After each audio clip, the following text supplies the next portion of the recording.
Ibu. Silahkan seperti biasa, setiap perkuliahan wajib online, on cam silahkan.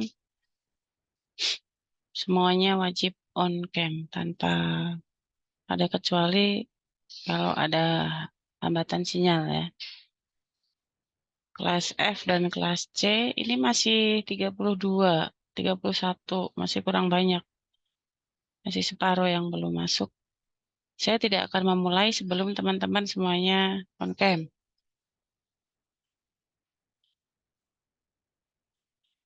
Yang merasa belum on cam, tidak ada hambatan sinyal,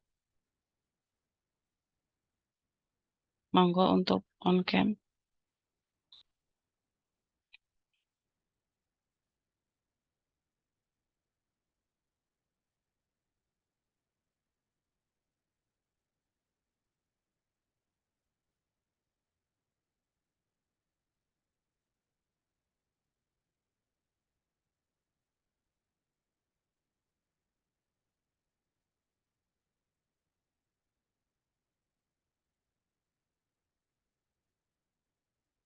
Oke, saya mulai ya. Untuk yang tekanan apa itu yang tekanan hiperbarik sudah belum ya? Yang tekanan hipobarik, itu sudah atau belum?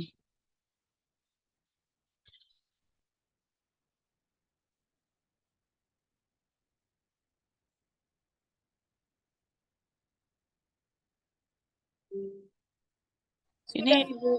sudah berat. Oh, sudah gabung ke kelas lain itu ya, Mbak ya? Atau pokoknya sudah ya yang hipobarik ini ya. Berarti saya hanya imun aja ya. Kalau belum mau sekalian maksudnya. Kalau sudah ya alhamdulillah. Berarti kita hanya satu materi ya. Oke. Terlihat ya PPT-nya ya. Kita pada pagi hari ini kita akan membahas terkait dengan eh, apa sistem imun. Kita kaitkan dengan anestesi. Pengaruhnya apa sih anestesi ini terhadap sistem imun? Nah, nanti teman-teman untuk sistem imun secara anatomi, teman-teman sudah pernah ya di semester 1 ya? Ya, atau lupa atau belum? Di anatomi ini kan fisiologi nih. Ya, anatominya sudah sistem imun. Sudah Kevin.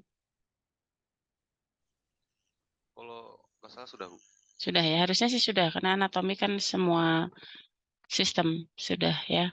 Jadi ini beberapa teori terkait dengan sistem imun saya hanya merefresh saja apa yang sudah pernah kalian dapatkan di semester 1, tapi kita fokus kepada yang bagaimana kaitan antara sistem imun dan anestesi. Silahkan teman-teman, saya berharap teman-teman tidak hanya mendengarkan saja. Kalau ada teman-teman yang perlu dicatat, silahkan dicatat. Karena nanti saya biasanya di akhir saya minta untuk teman-teman menyimpulkan.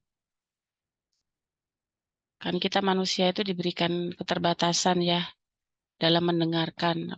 Apalagi online seperti ini, online selesai, bablas. Apa tadi yang disampaikan, lupa gitu ya. Jadi sebisa mungkin karena keterbatasan kita terhadap ingatan, ya kita mencoba untuk mencatat apa yang memang kita butuhkan. Gitu ya. Jadi nanti kalau diminta untuk merefresh atau memberikan kesimpulan di akhir, teman-teman bisa menjawab. Karena pengalaman kemarin saya minta teman-teman untuk menyimpulkan apa isi materi yang kita sampaikan, ternyata pada lupa apa gitu ya. Disilahkan kalau memang perlu dicatat, dicatat.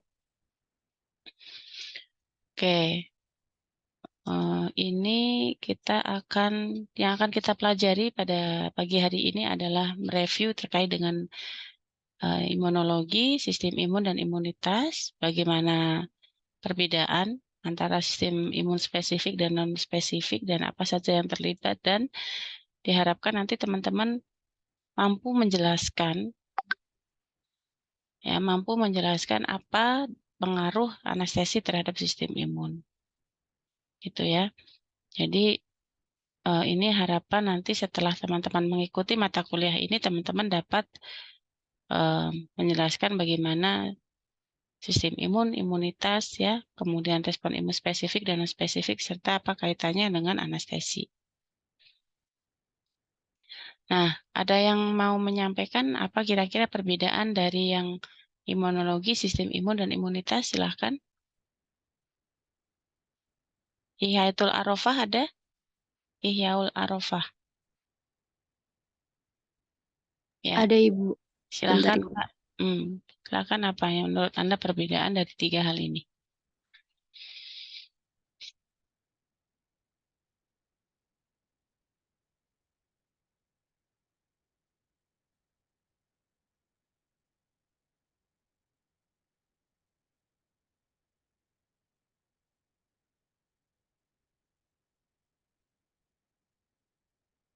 Enggak?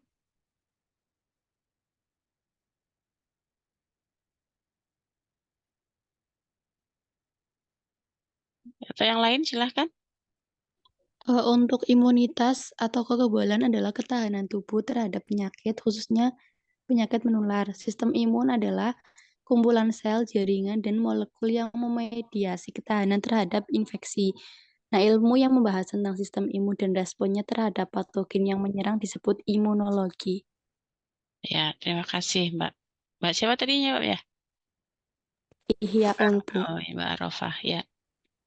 Jadi teman-teman kalau yang pertama imunologi jelas ya, karena logos itu ilmu. Jadi ilmu yang mempelajari tentang bagaimana proses yang digunakan oleh host. Host itu adalah kita ya, tubuh manusia, untuk mempertahankan kestabilannya dalam lingkungan di dalam tubuhnya. Ya, ilmunya kalau imunologi itu. Kemudian kalau sistem imun itu adalah organ-organnya. Organ-organ atau sel dan jaringan atau organ yang berperan dalam mekanisme tubuh untuk mempertahankan keutuhan tubuhnya ya dalam sebagai perlindungan dari bahaya atau benda asing. Ya, jadi kalau sistem imun itu apa yang terlibat ya? Bisa selnya, jaringannya, organnya, atau sistem itu kan kumpulan dari apa kalau sistem itu? Kan bagian yang terkecil itu kan sel. Terus setelah sel apa? Bagian susunan tubuh kita itu bagian terkecil kan sel. Jaringan, Bu. Jaringan. Setelah Sel jaringan, jaringan, setelah jaringan apa? organ, Organ. Setelah organ, sistem organ. sistem ya. Jadi kumpulan dari organ-organ itu namanya sistem. Jadi ada beberapa organ yang akan membentuk sebuah sistem imun, itu adalah ya sistem imun gitu ya. Oke, sedangkan imunitas adalah bagaimana suatu mekanismenya. Bagaimana suatu mekanisme dari sistem tersebut untuk membentuk suatu kekebalan. Nah, dalam proses imunitas kita itu yang pertama, sistem imun kita itu harus bisa mengenal mana benda asing, mana yang bukan benda asing. Artinya adalah dirinya sendiri. Self atau non-self. Self itu berarti dirinya sendiri yang berperan sebagai sistem imun atau benda asing. Yang kedua, harus mampu menetralkan. Artinya di sini harus mampu mengeliminasi atau mengeluarkan atau menghancurkan benda asing yang masuk. Nah, jangan sampai dalam menghancurkan atau memetabolisme benda asing ini menimbulkan atau mengakibatkan suatu kerusakan jaringan dirinya sendiri. Contohnya apa? penyakit yang dia tidak mampu mengenal antara benda asing dan sistem imunnya sendiri, itu contohnya penyakit apa? Atau disebut penyakit apa?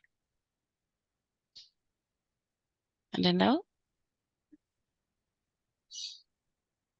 Yang tidak mampu mengenal itu benda asing mana, ini sistem imun mana gitu, apa? Namanya apa? Ada yang tahu? Imunitas yang tidak mengenal benda asing. Kenapa? Namanya apa, Mbak? Penyakit yang tidak mampu mengenal mana benda asing, mana sistem imunnya sendiri, itu disebut penyakit apa? Autoimun, Bu. Bukan. Iya, autoimun, iya betul. Autoimun itu dia tidak mampu mengenal mana dirinya sendiri, mana benda asing. Sehingga justru dirinya sendiri dia lawan, dihancurkan. Ya, itu kan sangat berbahaya ya.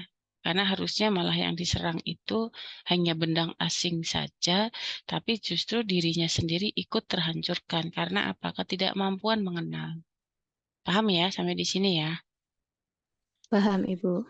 Nah, kalau tidak tadi kita mengenal ada imunitas, ada sistem imun, di dalam tubuh kita apabila ada benda asing yang masuk nih, ya masuk ke dalam tubuh kita, itu sistem imun kita ini nanti akan memberikan suatu respon. Respon itu apa nama lainnya? Nama lain dari respon akan memberikan tanggapan, ya, akan memberikan suatu tanggapan. Nah, tanggapan atau respon antara satu individu dengan individu yang lain itu berbeda-beda. Contohnya misalnya respon jadi respon imun itu respon atau tanggapan sistem imun kita untuk mengatasi atau menangani adanya benda asing. Benda asing ini disebut dengan antigen. Contohnya misalnya antara Om Komariah dengan Cindy Eka misalnya. Om Komariah dengan Cindy Eka itu saya berikan misalnya telur. Nah, sistem pencernaan Om Komariah dengan Cindy itu berbeda-beda saat mereka makan telur. Om Komariah dia aman-aman saja saat dia makan telur. Cindy kebalikannya, dia berespon terlalu berlebihan terhadap telur itu. Sehingga respon yang berlebihan itu dapat memunculkan terjadinya atau disebut dengan alergi. Jadi alergi itu sebetulnya respon hipersensitivitas. Respon itu harusnya sedang-sedang saja, artinya tidak boleh terlalu berlebihan dan juga tidak boleh terlalu kurang. Kurang juga kurang bagus, berlebihan juga tidak bagus. Misalnya kayak debu, ya, ada debu antara misalnya Arafah dengan Komariah misalnya. Keduanya akan berespon mungkin berbeda. Yang satu biduran gatal-gatal kalau terkena debu, tapi yang satu aman-aman saja misalnya. Atau yang satu kalau kena debu langsung serangan sesak napas. Misalnya, yang satu aman-aman saja misalnya. Jadi respon setiap orang itu berbeda-beda ya terhadap alergen ya atau sesuatu zat. Nah, di dalam tubuh kita pada saat akan berespon itu ada dua, jadi spesifik dan non-spesifik. Nah, respon imun secara non-spesifik itu contohnya yang terlibat apa, teman-teman? Masih ingat nggak? Respon imun non-spesifik contohnya apa? Yang terlibat?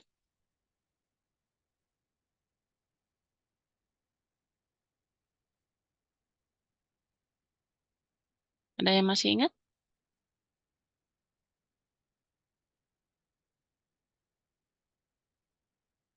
Ayo, apa itu respon imun non-spesifik?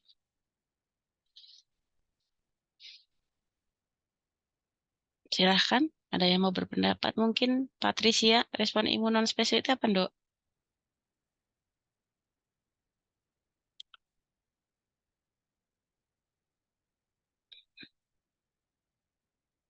Atau yang lain, silahkan. Apa bedanya antara non-spesifik dengan spesifik?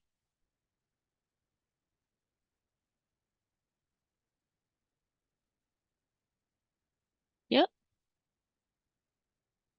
Bella, kok pada diam? Saya Ibu. Ya, oh Arafah terus yang lainnya dong. Kamu ke kendala sinyal apa Arafah? Kok on off cam?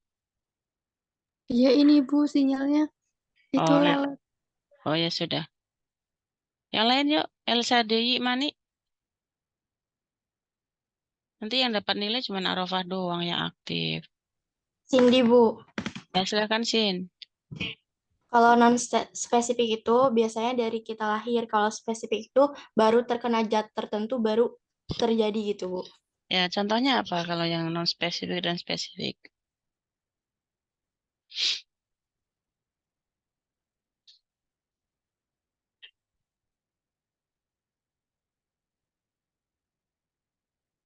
Hmm?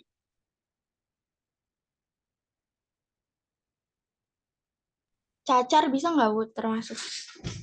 Yang apa itu? Yang non spesifik. Yang spesifik. Yang spesifik. Oke, kalau yang non spesifik contohnya apa?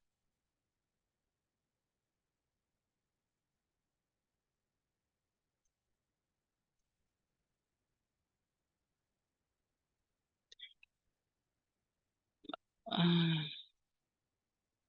masih ingat ini nggak? Contoh dari eh, sistem imun non spesifik atau yang innate ya atau yang alami yang dibawa sejak kita lahir. Yang terlibat dalam respon imun non spesifik itu kan ada kulit, ada mukosa atau selaput lendir, ada silia, batuk, ada refleks batuk, ya ada refleks bersin.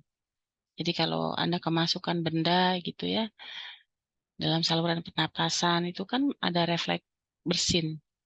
Kemudian ada refleks batuk, misalnya sesuatu apa? Ada ininya apa? Mana sih? Kok hilang? Ada benda asing yang menyentuh karina kita di saluran pernapasan, nah, akan menimbulkan refleks batuk. Jadi kan itu beberapa contoh dari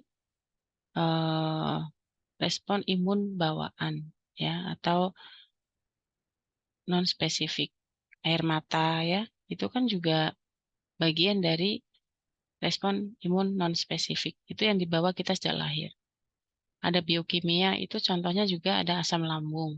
Di lambung kita itu kan ada suatu cairan asam yang disebut dengan asam klorida, ya. Dia memiliki pH tertentu di mana asam lambung ini apabila ditembus oleh suatu mikroorganisme itu tidak tahan. Ya, tidak tahan. Artinya dia tidak bisa bertahan karena keasamannya sehingga nanti dia akan mati sendiri. Begitu, ya. Jadi sama dengan lisozim, laktoferin, ya, komplemen.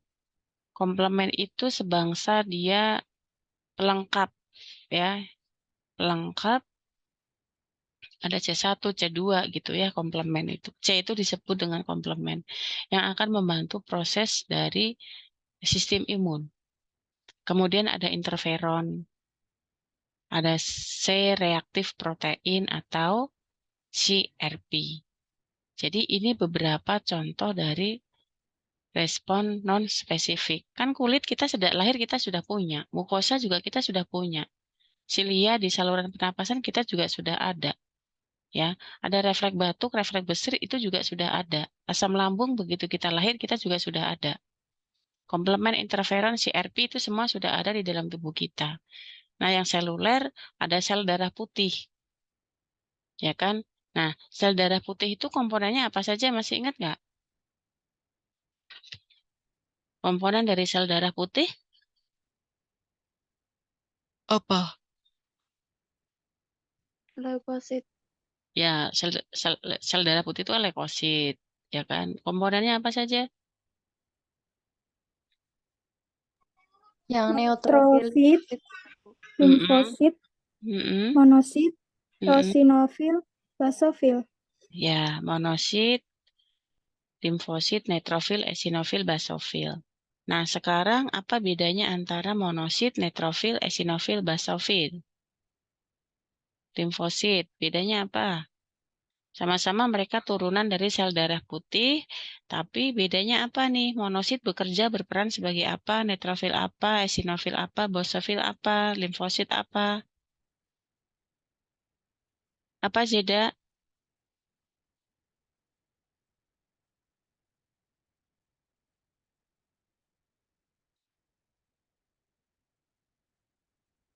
Apa Z?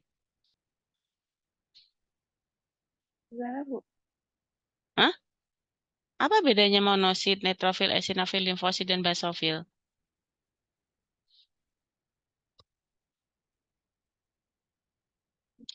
Bedanya apa? Dicari tau kalau nggak tahu kan?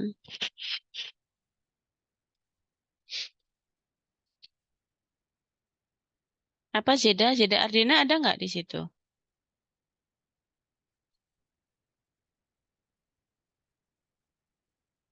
Zeda Ardina, kamu kenapa off cam? Saya minta untuk on cam.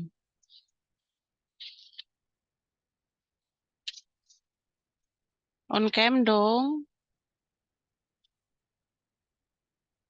Apa Zeda? Yang off cam biasanya saya tanya biasanya.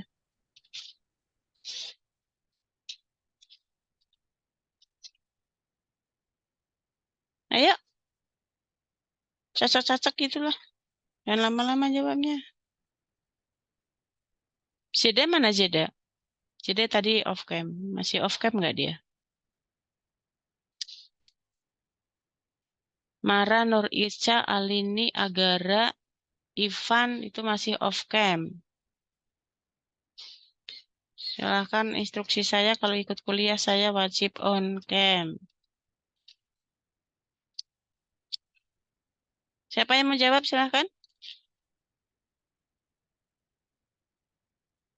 Apa bedanya neutrofil? Ibu, Ya silahkan.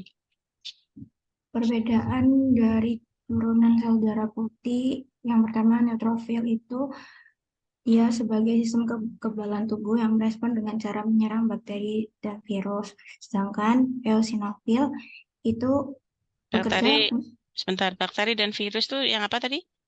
yang neutrofil. Neutrofil, bakteri dan virus. Kayak yang eosinofil? Yang eosinofil itu berfungsi melawan bakteri dan infeksi parasit seperti cacing. Eosinofil juga bekerja untuk orang yang mengalami reaksi alergi. Ya, baik. Sedangkan Terus?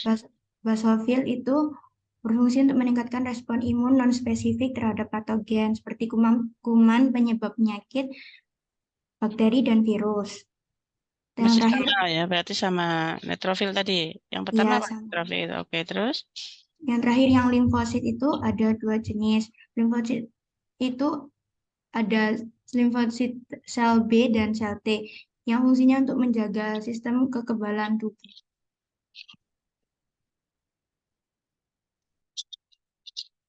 Ya.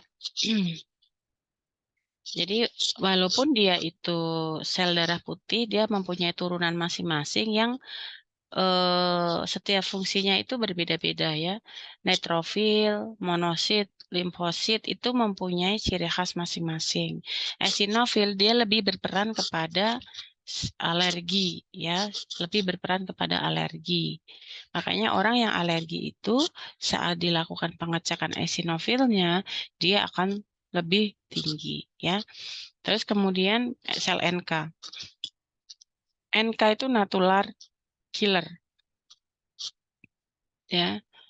Natular killer ini dia berfungsi biasanya kalau ada Ini Zeda ini kenapa dia on off cam terus ya?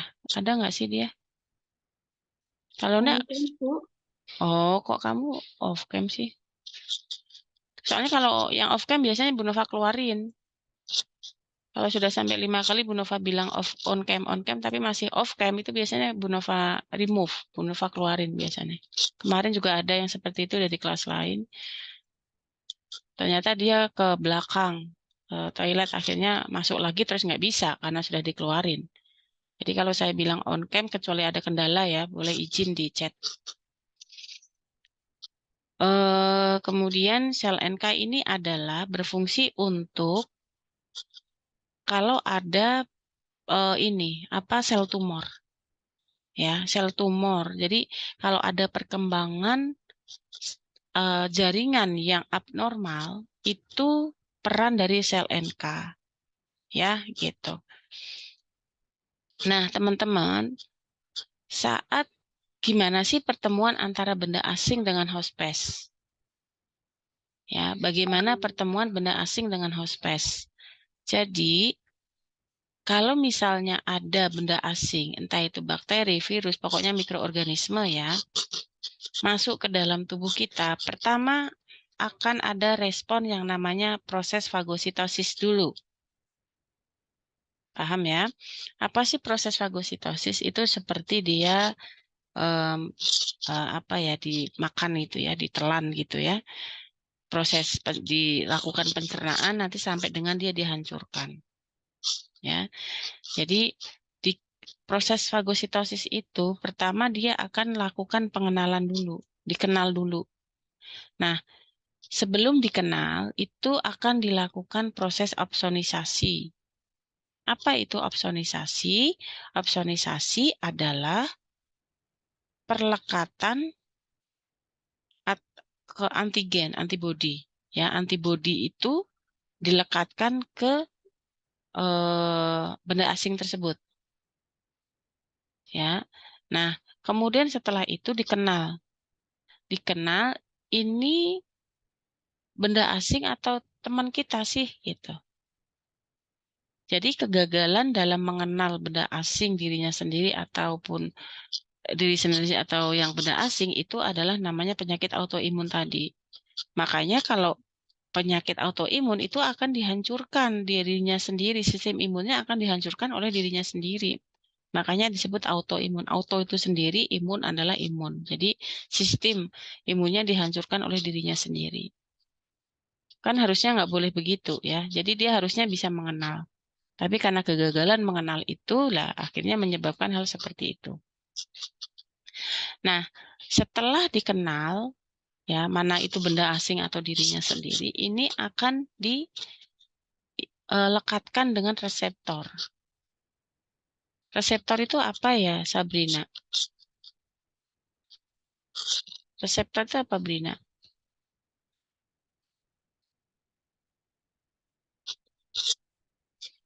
Ada yang tahu? Yang menerima sinyal. Ya, dia menerima sinyal ya. Jadi reseptor itu seperti penangkap sinyal. Penangkap sinyal ya. Jadi kayak di mata, di telinga kita, di hidung, di kulit ya, di manapun kita itu semuanya terdiri dari reseptor. Kulit kita bisa merasakan kita disentuh atau diraba. Kulit kita bisa merasakan kalau kita itu dihantam, ditablok, dan lain sebagainya. Mata kita bisa melihat. Kita punya saraf, tapi saraf itu tidak bisa bekerja tanpa adanya reseptor. Ya, sarafnya bagus, organnya bagus, tapi reseptornya itu kurang bagus, sehingga dia akan juga mengalami penurunan fungsi, dia tidak maksimal. Jadi diikat dulu oleh reseptor. Kemudian setelah diikat oleh reseptor, dia akan dilakukan proses ingesti. Dimasukkan kemudian ke dalam fagosom ya, di lisosom ini nanti akan dilakukan pencernaan. Ya, pencernaan itu jadi metabolisme. Ya, gabung dengan lisosom akan dilakukan metabolisme. Ya, terus kemudian dia akan dibunuh. Dibunuh ya, dihancurkan.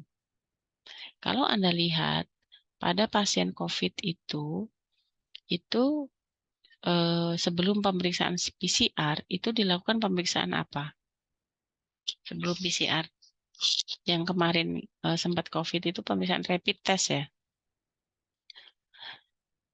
Ya, iya nggak sih? Rapid test atau ada yang lain sebelum PCR itu?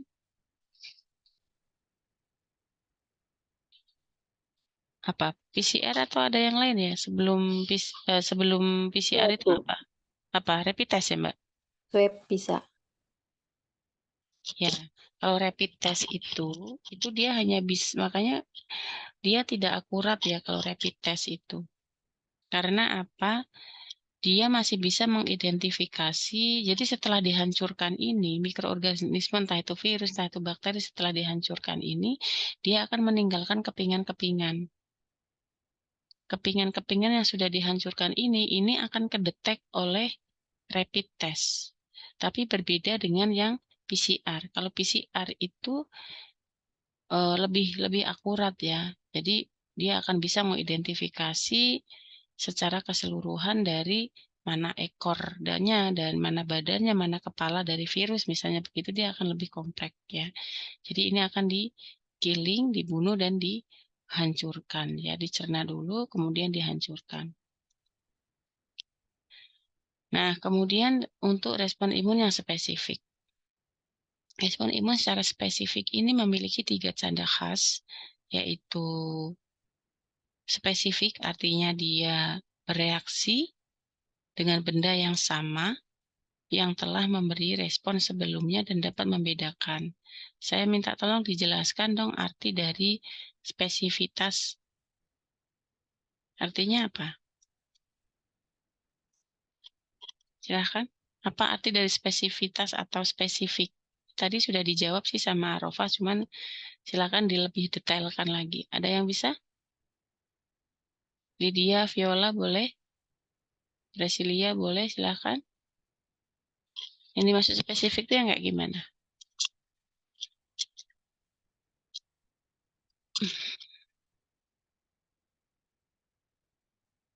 Silahkan. Kevin mau jawab, Kevin.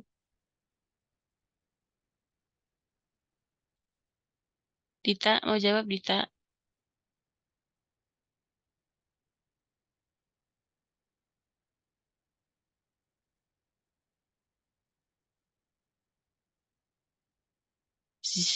Yisra.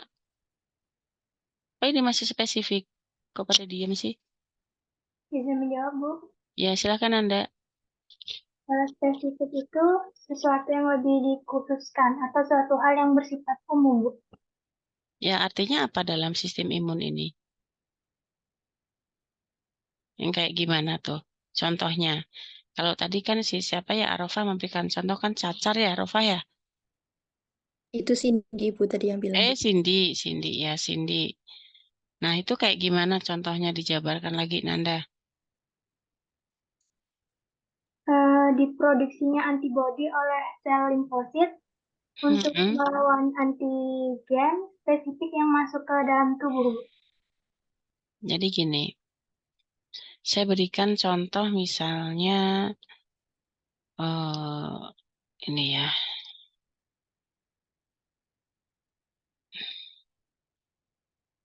Nih, saat ada mikroorganisme yang masuk ke dalam tubuh kita, semuanya itu akan melewati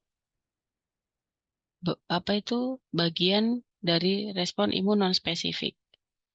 Ya, akan diatasi dulu oleh imunitas alami kita. Siapa? Ya tadi contohnya, ada kulit, ada air mata, ada apalagi tadi silia, ya, ada mukosa. Ya, jadi semuanya akan lewat itu dulu. Nah, baru setelah dia lewat imunitas alami yang tadi itu, terus kemudian akan terproteksi tubuhnya, kemudian tidak sakit. Misalnya saya berikan contoh antara Zeda dengan Nanda. Zeda dengan Nanda sama-sama kedua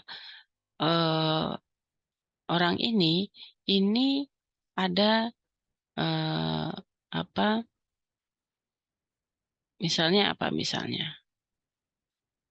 Misalnya cacar lah ya, gampangnya cacar, virus cacar misalnya. Nah, antara Nanda dengan Zeda itu begitu ada virus cacar masuk, ini semua mikroorganisme apapun yang masuk ke dalam tubuh kita pasti akan melewati non-spesifik dulu. Jadi organ-organ ini yang ada di kulit, selaput lendir ya, itu akan bekerja, akan aktif untuk menghalau mikroorganisme itu supaya dia hancur. Tapi kalau misalnya respon imun alamiahnya itu dia bagus, menang, daripada mikroorganismenya dia lebih kuat misalnya imunnya, sehingga Nanda nggak sakit. Nah, ternyata Zeda kok sakit. Berarti kalau Zeda itu sakit, berarti di sini akan teraktivasi imunitas adaptifnya. Ya, imunitas adaptifnya ini akan diaktifkan. Nah, kemudian setelah diaktifkan, ini dia akan menyerang dari virus tadi, kemudian setelah sembuh akan terbentuk suatu memori. Kalau imunitas bawaan itu tidak muncul memori. Ya, karena apa? Karena dia masih bersifat umum. Jadi mikroorganisme apapun ini pasti akan melewati non-spesifik dulu. Tapi kalau yang spesifik itu dia akan memunculkan suatu memori kalau misalnya suatu ketika itu dia sakit lagi, itu dia sistem imunitas adaptifnya ini akan terpanggil, akan teraktivasi, kemudian akan memperbanyak dirinya sendiri ya. Sehingga nanti kalau ada virus yang sama, itu dia akan jauh lebih banyak. Sehingga antara Zeda dengan Nanda, itu sistem kekebalannya, imunitasnya akan lebih terbentuk yang mana antara Zeda dengan Nanda?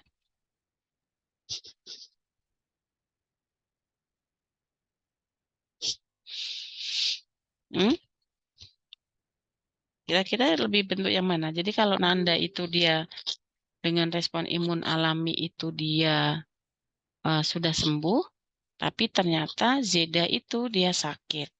Sehingga karena dia sakit, sehingga di dalam tubuhnya Zeda itu akan teraktivasi imunitas bawaan suatu ketika dia sembuh. Karena cacar itu kan dia sembuh dengan sendirinya asal kita istirahat. Ya, virus itu kan nggak ada obatnya sebetulnya selain antiviral atau antivirus ya.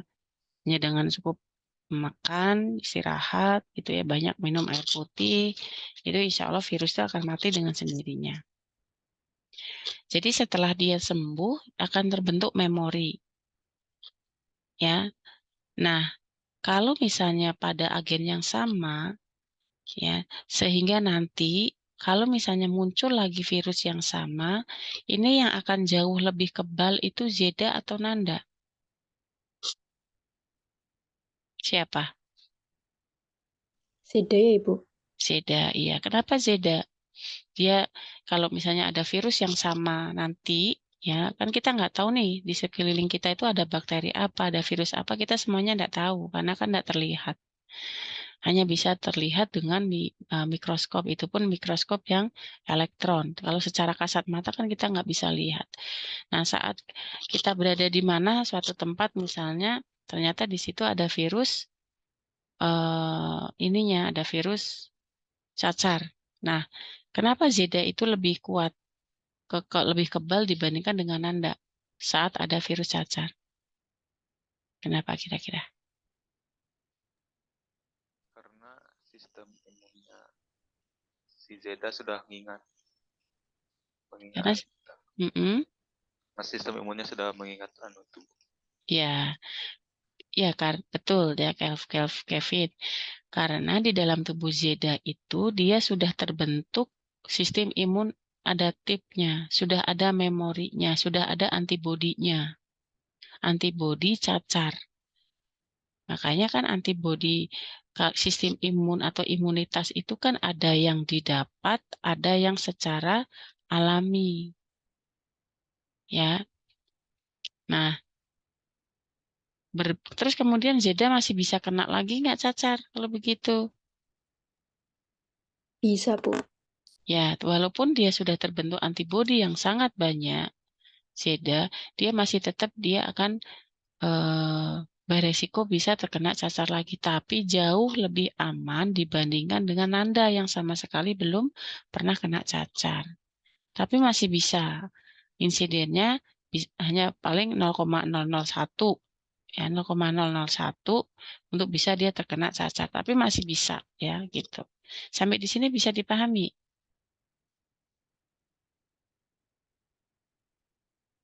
Bisa ya?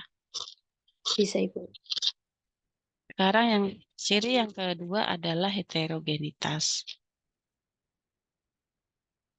Nah, antibodi ini karena dia bersifat khusus, dia punya banyak antibodi, tapi dia khusus.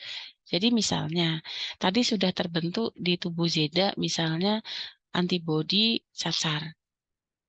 Nah, saat ada virus misalnya nih, hepatitis masuk, antibodi cacar, virus cacar tadi itu tidak akan bisa menghalau, tidak akan bisa mengenal itu tadi.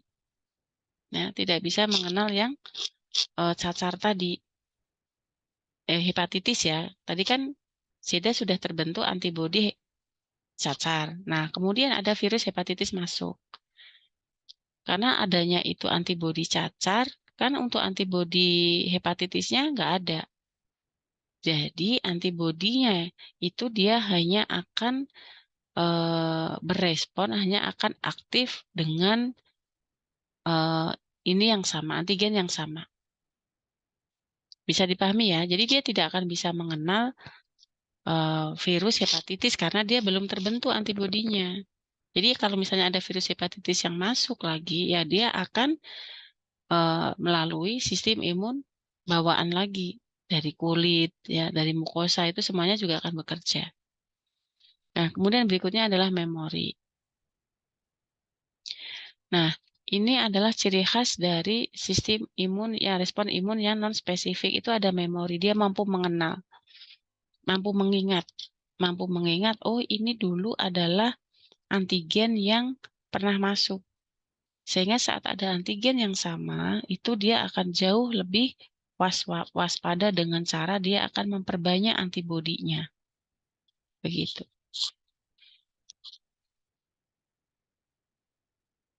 Nah, sampai di sini jelas untuk sistem imun secara keseluruhan, secara umum ada yang mau ditanyakan? Kalau nggak ada, kita lanjut dulu ke sistem imun dan anestesi. Nanti boleh disimpan dan dicatat kalau ada pertanyaan. Nah, sekarang kita kaitkan dengan sistem imun dengan anestesi. Selayaknya, teman-teman, pada pasien yang akan dilakukan tindakan pembedahan, itu selayaknya harus dilakukan skin test dulu. Karena apa? Obat-obat anestesi yang beresiko terjadi alergi ini ada contoh propofol, thiopenton, suksametonium, vicuronium, pancuronium, galamin, dan tubogurarin. Ini adalah semuanya obat anestesi yang ada di anestesi umum. Ya, makanya kalau anestesi umum itu dia akan lebih berpengaruh terhadap imun ya. Jadi ini contoh-contoh obat-obatan. Tapi di Indonesia kan jarang banget ya. Malah justru Bu Nova belum pernah menemukan kalau di rumah sakit itu mau dilakukan tindakan anestesi dilakukan skin test dulu. Selayaknya begini untuk mencegah terjadinya alergi pada obat-obatan. Walaupun kejadian alergi pada obat-obatan anestesi itu sangat rendah sekitar 1%, tapi tidak menutup kemungkinan itu apabila terjadi reaksi anafilaksis. Reaksi anafilaksis itu reaksi alergi, itu akan sangat fatal akibatnya. Itu ya. Nah, gimana dengan operasi mayor? Operasi mayor di sini adalah pembedahan yang waktunya itu lebih dari 2 jam. Jadi semakin lama waktu pembedahan dan semakin besar waktu pembedahan itu, ya jadi semakin operasi mayor itu kan operasi yang membutuhkan waktu lebih dari 2 jam. Jadi kalau operasi antara yang 1 jam dengan operasi yang 5 jam itu akan mempengaruhi sistem imun yang berbeda. Semakin lama dia akan semakin menurunkan respon imun. Ya. Semakin luas juga akan semakin menurunkan sistem imun. Yang paling pas itu adalah regional dan epidural. Itu yang paling khas. Makanya sebisa mungkin pada pasien-pasien yang mengalami gangguan dengan sistem imun, itu biasanya akan dipertimbangkan teknik anestesinya. Apakah dia anestesi umum atau dia anestesi regional. Karena anestesi umum sendiri itu akan berespon terhadap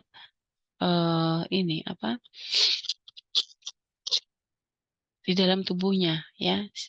Sistem anestesinya ini, teknik anestesi ini akan mempengaruhi sistem imunnya. Paling aman itu adalah epidural atau regional anestesi, ya. Karena kalau dengan sistem general anestesi atau anestesi umum ini akan meningkatkan risiko gangguan imun, ya gitu. Nah, obat anestesi dapat menurunkan respon imun selama pembedahan. Yang pertama adalah bahwa obat anestesi itu menghilangkan refleks nyeri.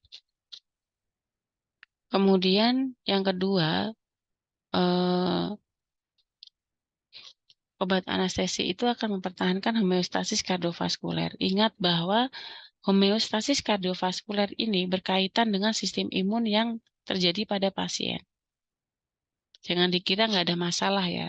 Penurunan tekanan darah, kemudian kejadian-kejadian misalnya pernapasan atau komplikasi-komplikasi yang lain itu ada hubungannya dengan penurunan sistem imun.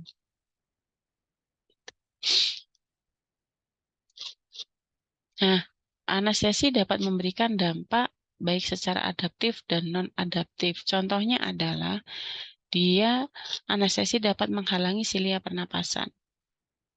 Anda pernah lihat ETT, selang ETT? Tidak pernah? Sudah pernah belum, Kelvin? Sudah, oke. Kalau sudah, ETT itu dia akan menghalangi silia pernapasan. Dia akan mengganggu karena dia itu kan masuk ke dalam sini ya, dalam esofagus. Kalau misalnya dia tidak dia tidak steril, ini akan memicu terhadap penyebaran mikroorganisme ke pernapasan bagian bawah. Ya, karena dia kan masuk ya ke trakea ya, endotracheal tube, jadi dia masuknya ke trakea. Ya, sehingga nanti akan lanjut. Nah, kemudian kalau misalnya dia tidak steril, ini akan mengakibatkan risiko terhadap sistem imun yang ada di saluran pernapasan bagian bawah. Akan mengakibatkan pneumonia. Pneumonia itu radang paru-paru. Ya, berbahayanya di situ. Nah, pada pembedahan ini ada yang disebut dengan proinflamasi dan antiinflamasi. Ini adalah sitokin-sitokin. Ya, yang terlibat sitokin itu kan masuk ke dalam sel T, ya. Sel T itu ada yang proinflamasi, ada yang antiinflamasi. Jadi, kedua hal ini itu harus saling menyeimbangkan. Kalau proinflamasinya naik, ya antiinflamasinya itu dia akan turun. Begitu seterusnya, ya. Nah, tindakan pada pembedahan sitokin proinflamasi, ya, ini akan sangat beresiko itu pada tindakan laparoskopi atau karena kan dia lama ya. Tindakan laparoskopi itu yang tidak semuanya lama ya, tergantung dia apakah dia memang ada masalah atau hanya untuk melakukan pemeriksaan jaringan saja. Tapi tindakan pembedahan yang bisa meningkatkan signifikan peningkatan sitokin proinflamasi itu adalah laparoskopi, ya.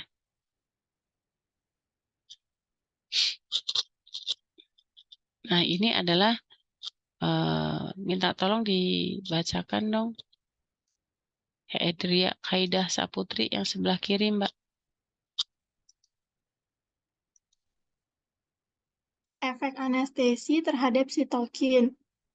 Produksi sitokin, kultur monosit, profol, tiopenton, dan ketamin meningkatkan produksi TNF-alpha, IVN gamma, IL-6. Profol menghambat neutrofil pada saluran pernafasan, antiinflamasi IL-4 meningkatkan akibat triptenhon dan ketamin dibandingkan profol meningkatkan stres oksidatif.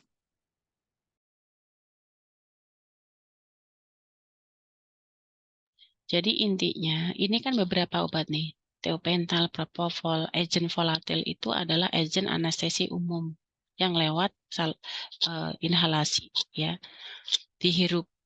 Ini nitrit oxide. Ini semuanya yang ada di sini ini adalah obat-obatan anestesi umum.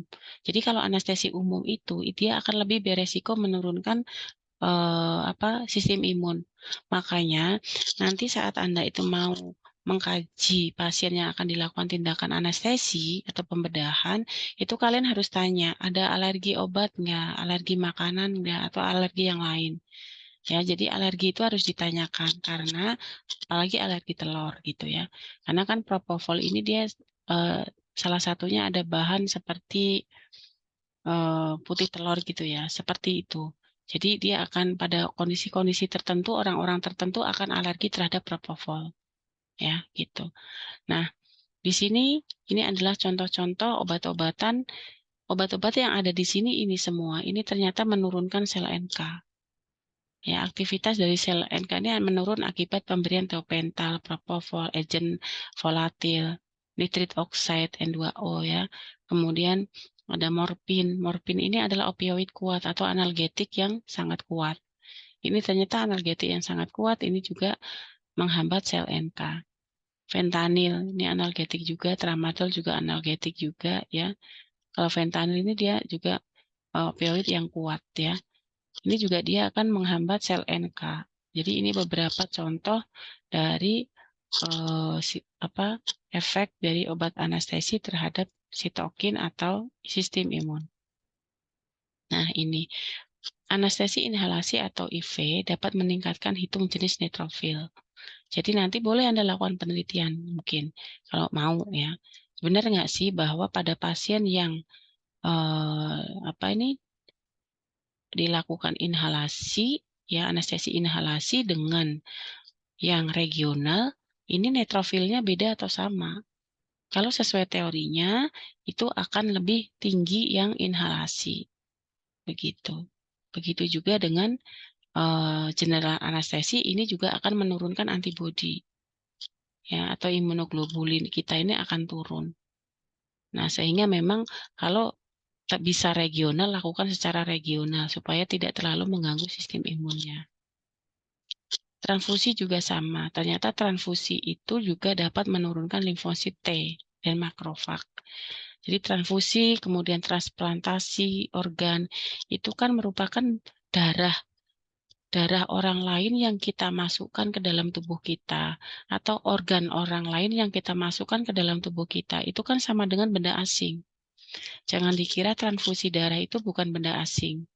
Dia benda asing sehingga beberapa orang habis dilakukan transfusi dia gatal-gatal, kejang, panas, ya dan lain sebagainya. Karena apa? Respon imunnya bekerja karena darah masuk ke dalam tubuhnya. Sama dengan transplantasi. Transplantasi ginjal misalnya. Tidak melulu transplantasi itu berhasil. Misalnya gagal ginjal kronik, kemudian ada donor ginjal misalnya. Kemudian dilakukan tindakan transplantasi.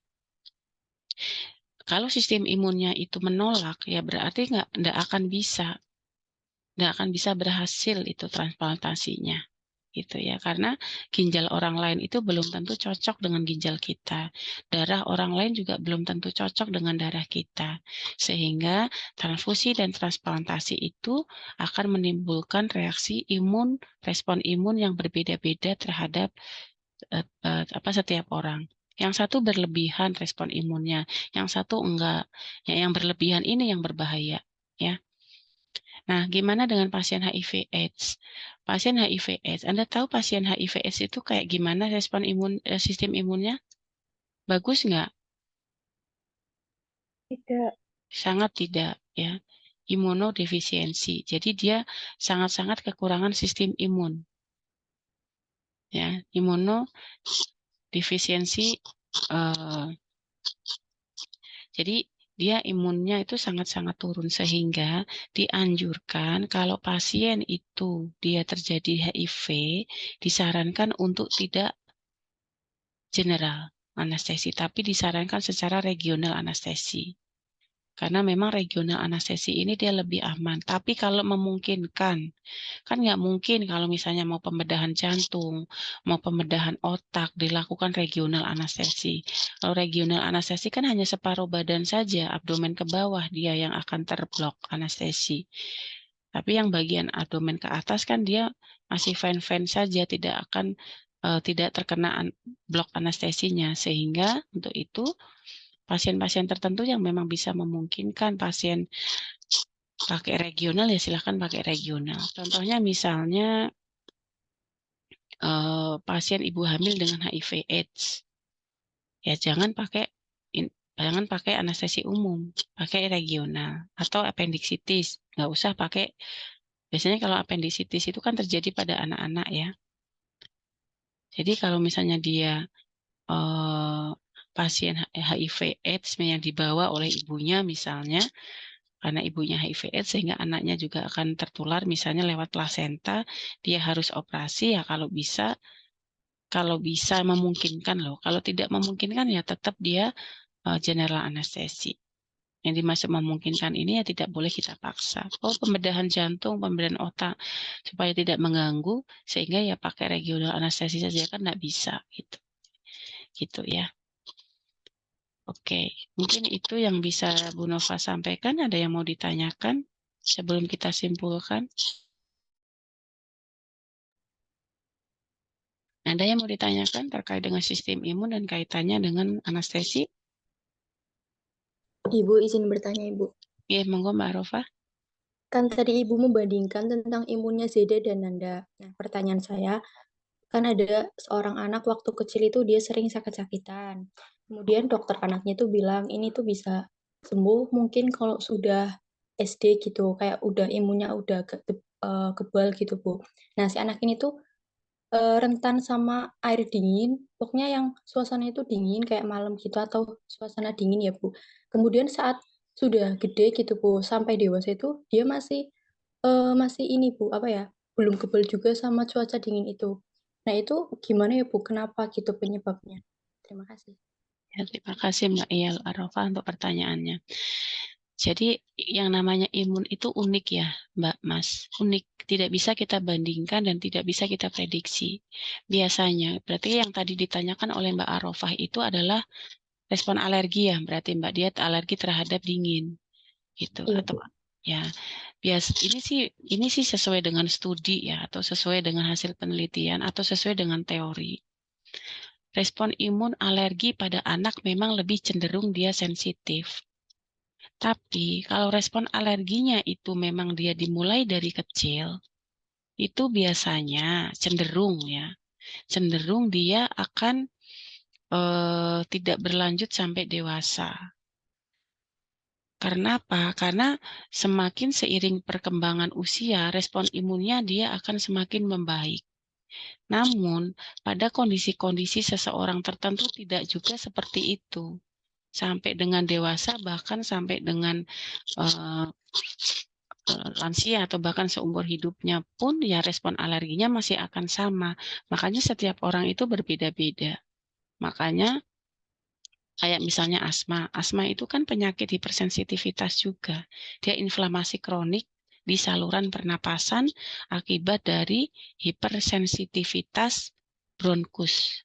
Contohnya saja, saya misalnya, saya alergi debu. Kalau saya alergi debu, respon saya tidak di kulit, tapi respon saya di saluran pernapasan. Begitu saya menghirup debu, langsung akan terjadi bronkospasme atau penyempitan bronkus. Gitu, ya. Ini contohnya. Jadi hiperaktivitasnya itu ternyata dia bermainnya di saluran pernapasan. Akan berbeda misalnya dengan Arafah misalnya. Ada debu, Mbak Arafah dia responnya bukan di saluran pernapasannya, tapi dia beresponnya di kulitnya. Berarti kalau di kulitnya, kalau ada debu, Mbak Arafah itu bukannya asma, tapi apa itu namanya ya? Kayak bahasa Jawa itu biduren. Saya nggak apa bahasa ininya.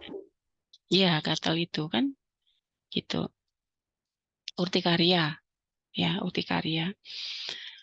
Jadi memang respon orang itu berbeda-beda gitu. Jadi yang pertanyaannya Mbak Arafah itu memang tidak bisa diprediksi. Kalau disebabkan oleh apa, jelas alergi itu karena salah satunya adalah faktor genetik.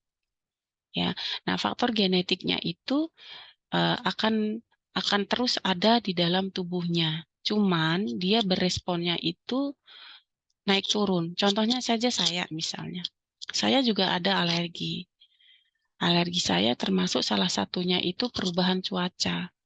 Pada saat pagi menjelang siang subuh misalnya, atau siang menjelang maghrib, pergantian dari siang ke malam, atau malam ke siang. Jadi pagi dan sore itu respon tubuh saya sudah bereaksi itu terhadap cuaca itu. Nah, muncullah itu urtikaria atau bahasa Jawanya itu bidir, kayak digigit ulat itu loh, lentung-lentung itu. Tapi kadang saya nggak begitu, itu nggak setiap hari gitu loh. Bahkan ada yang saya sempat sampai parah banget, sampai sekujur tubuh, saya nggak tahu itu apa mungkin badan saya yang lagi drop, nggak fit ataupun apa gitu ya. Suatu ketika ada sampai seluruh tubuh saya begitu sampai saya nggak tahan. Sometimes nggak terjadi apa-apa gitu dengan pergantian musik, pergantian hari itu gitu, cuaca itu gitu.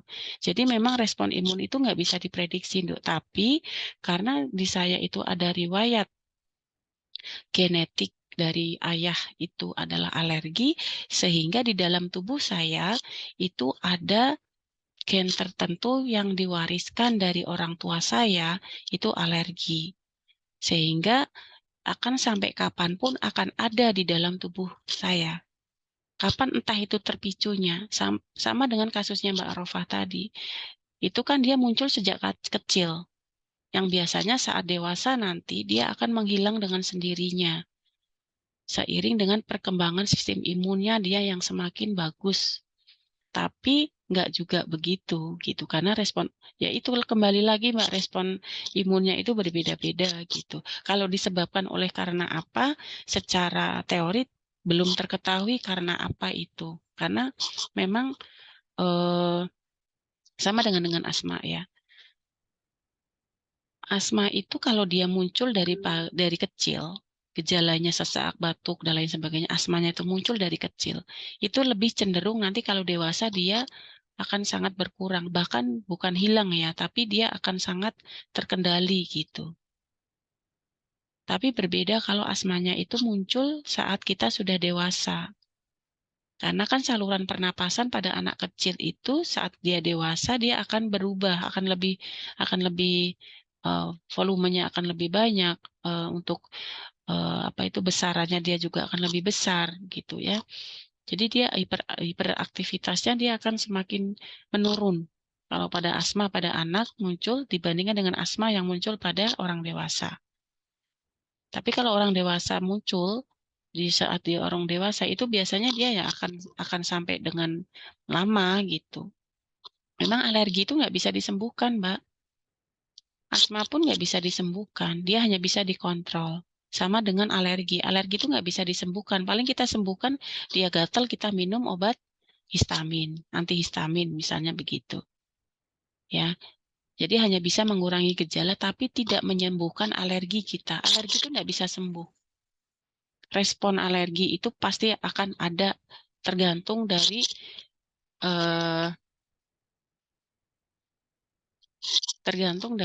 kita. Respon imun dalam tubuh kita sedang bagus atau tidak. Mungkin yang kasusnya Mbak Arofa itu mungkin sedang tidak memang imunnya dia kurang bagus, Mbak. Di dalam tubuhnya itu mungkin dia imunnya dia kurang bagus sehingga dia berlanjut sampai dengan dewasa.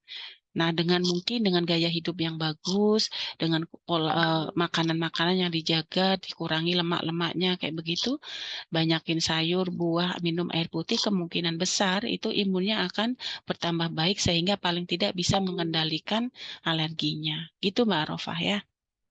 Iya, terima kasih ya Bu. Oke. Ada lagi yang mau ditanyakan?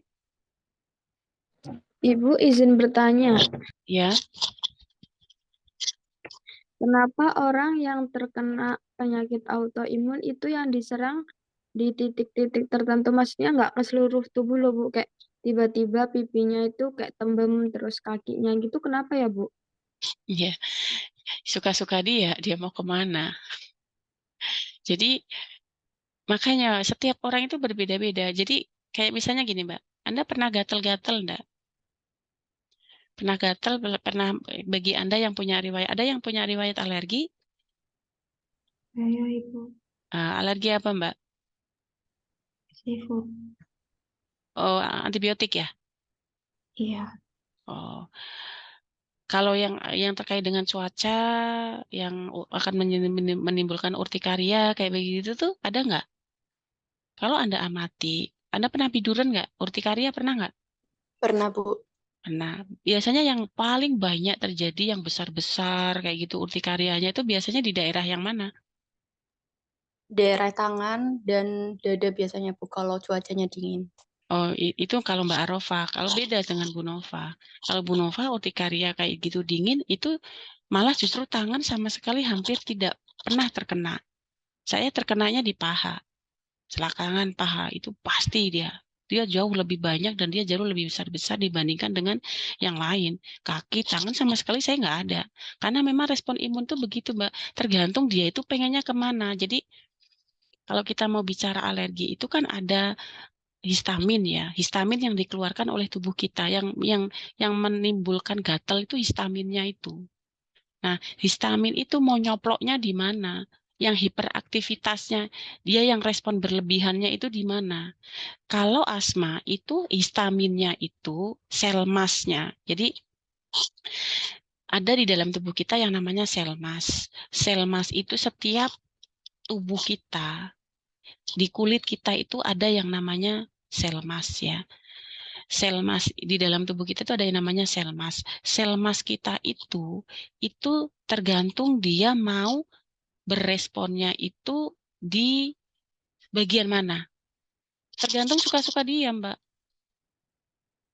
Jadi kayak misalnya yang tadi saya berikan contoh nih, debu misalnya. Kalau saya alergi debunya itu bukan di kulit, tapi alergi debunya saya itu di saluran pernapasan saya, yaitu bronkus. Nah, nanti saat ada debu, saya menghirup debu, itu ya nanti sel mas saya yang akan hiperaktivitas di bronkus.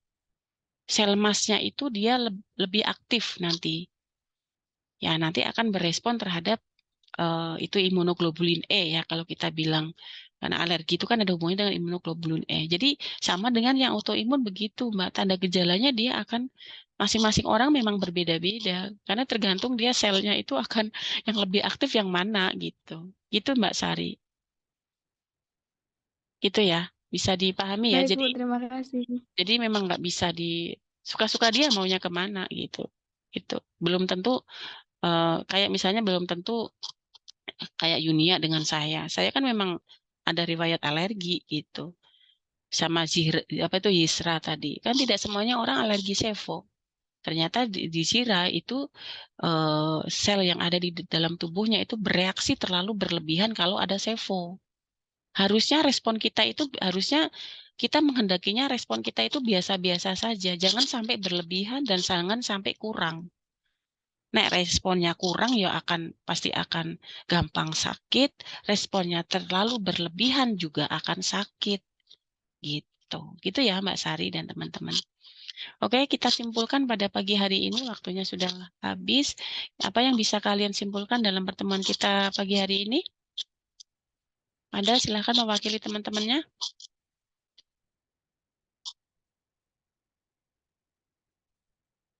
Silakan yang mewakili siapa? Boleh dari imun secara keseluruhan atau imun terhadap anestesi dan pembedahan. Mara barangkali mau menyimpulkan, Mara.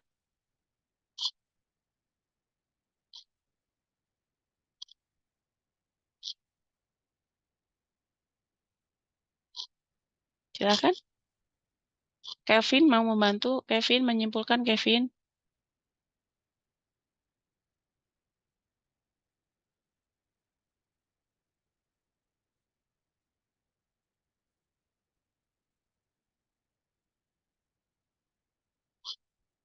Jadi, respon imun di dalam tubuh kita itu ada respon imun apa?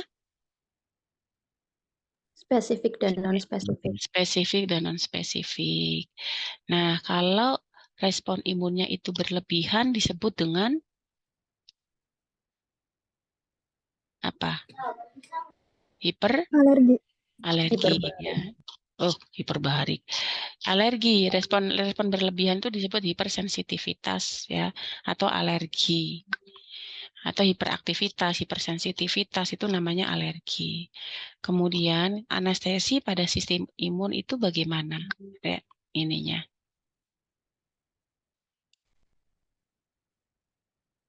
Kalau anestesi itu akan meningkatkan sistem imun atau menurunkan sistem imun? Menurunkan sistem imun. Menurunkan sistem imun, terutama untuk anestesi yang umum atau yang regional? Umum atau regional? Umum. Yang umum. Contoh-contoh obat-obatannya apa saja tadi? Yang bisa menimbulkan reaksi alergi? Apa tadi? Bella nggak dicatat kalian. Apa? Propofol. Apa lagi? Yopenton, Sumatenon, Vecuronium, Furonium, Galamine, dan iya, Tubecurarin. iya. Oke, tindakan intubasi, tahu ya tindakan intubasi yang dimasukkan selang ya, itu dapat mengganggu sistem imun enggak? Contohnya nanti akan berdampak pada apa kalau nggak steril? Ke Radang paru. radang paru atau pneumonia ya, dia akan jadi nanti Anda akan familiar terhadap intubasi karena itu merupakan salah satu kompetensi yang Anda memang harus bisa ya. Itu ya yang bisa Bu Nova sampaikan. Selamat pagi semuanya. Semoga Anda yang menjalankan ibadah puasa bisa sampai dengan nanti Mbah diterima amal ibadah teman-teman yang menjalankan ibadah puasa, dan yang tidak menjalankan ibadah puasa selamat beraktivitas yang lain. Saya akhiri. Terima kasih. Wassalamualaikum warahmatullahi wabarakatuh. Waalaikumsalam. Waalaikumsalam. Terima kasih, Bu.